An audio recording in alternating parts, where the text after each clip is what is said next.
Mapagpalang araw po sa ating lahat. Ako nga po pala si Anja Jan Agner at welcome po sa aking Day 155 Daily Devotion ni Pastora Sal Ocampo. At para po ngayong araw ay wala po tayong series, but ang topic po natin ngayong araw ay All Glory Belong to the Lord. At ang araw po ngayon is December 30, 2024.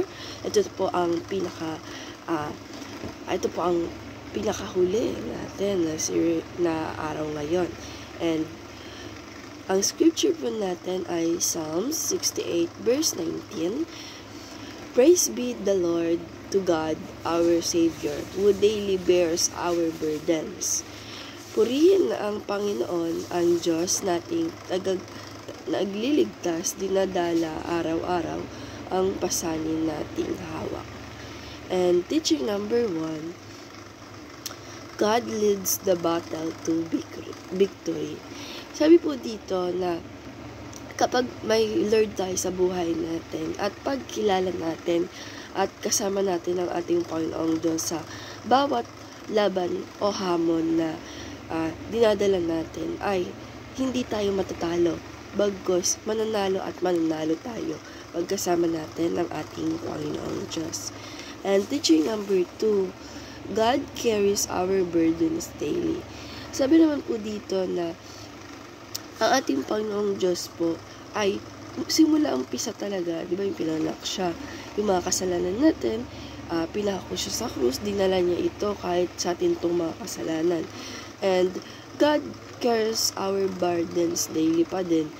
Kahit yung mga kasalanan natin, sinasabi natin sa Kanya, and pinapatawad niya tayo. Yun po yung mga nagagawa nating burden sa Kanya araw-araw. And teaching number 3, God is worthy to be praised.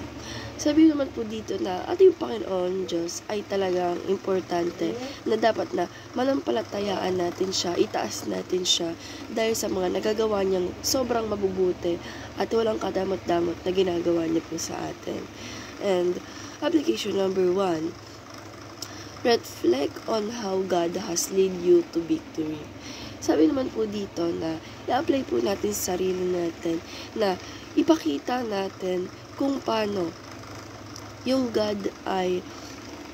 si God is dinadala tayo sa pagkapanalo sa bawat araw-araw, sa bawat hamon at bawat problema na dumadating sa atin. Ipakita po natin to sa iba kung paano tayo tinutulungan ng ating Panginoong Diyos.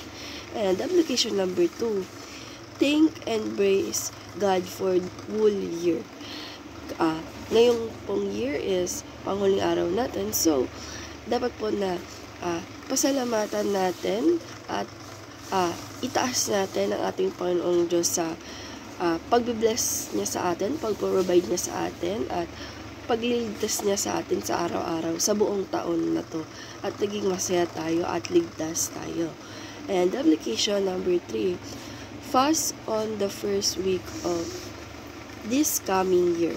Sabi naman po dito na apply po natin sa sarili natin na pag pumasok na po ang bagong taon at pumasok na po ang first week of this year, ay dapat po na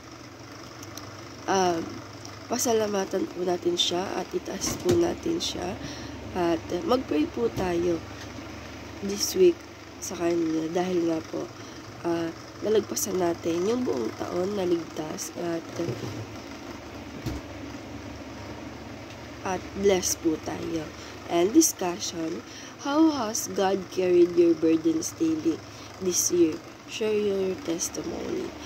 Para po sa akin at yung mga burdens na kineri ng Lord sa buhay ko is yung mga paggagawa ko ng mga kasalanan, ganyan, na alam ko naman lahat tayo di perfect at may nagagawa tayong kasalanan. Kaya sa tingin ko yung mga burdens na yun is ayun yung dinadala ng ating Panginoong Diyos na pero kailangan naman natin mag-repent at mapatawad tayo ng ating Panginoong Diyos.